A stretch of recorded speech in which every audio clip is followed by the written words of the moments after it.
have a question I'd like you to think about. How much is enough? Not how much should you have, not how much does someone else have, but for you. When would you finally feel like you have enough? Enough success?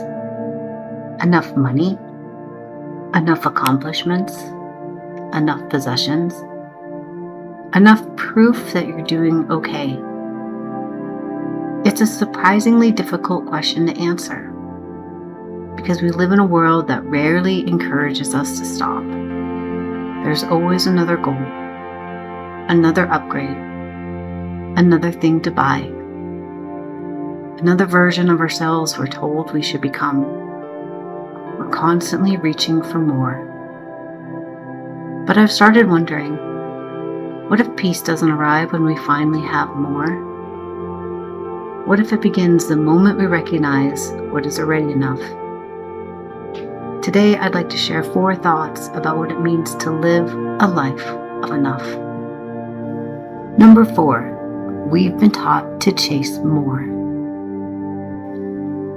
From the time we're young, we're surrounded by messages that tell us we should always be reaching for something else.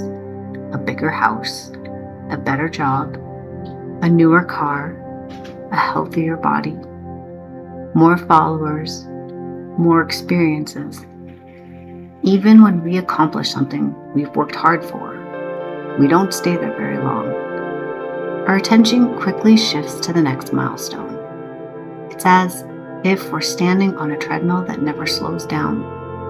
The finish line keeps moving. And after a while, we stop asking ourselves whether we're running towards something we truly want. Sometimes we're simply running because everyone else is. There isn't anything wrong with growth, or ambition, or setting goals. The question is whether we're choosing them, or whether they've quietly been chosen for us.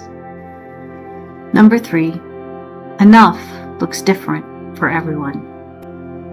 One of the most freeing things I've realized is that enough doesn't look the same for everyone. For one person, enough might be a small cabin surrounded by trees. For someone else, it might be a lively home filled with children and friends. One person dreams of traveling the world, another dreams of staying rooted in one place. Neither is more meaningful than the other. The problem begins when we start measuring our lives against someone else's definition of success.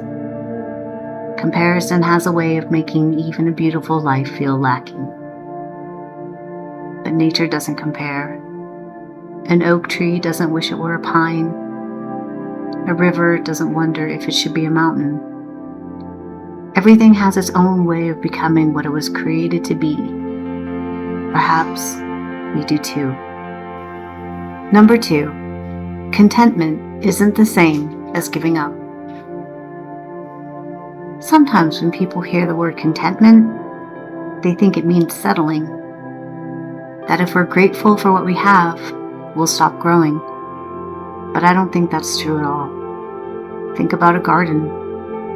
You care for it, you water it, you help it grow. But you don't stand over every flower demanding that it bloom faster. Growth happens, patiently, naturally. Contentment doesn't mean we stop moving forward. It simply means we stop believing that happiness is always waiting somewhere in the future. We can still have dreams. We can still learn new things. We can still become wiser. We don't have to postpone our joy until we arrive. There's a quiet freedom in appreciating today while still welcoming tomorrow. Number 1, choosing enough is an act of freedom. When you decide what enough means in your own life, something remarkable happens. You stop living by someone else's measuring stick.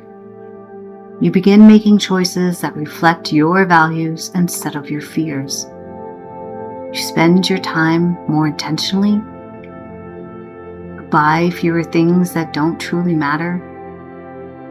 You protect your peace instead of constantly proving yourself.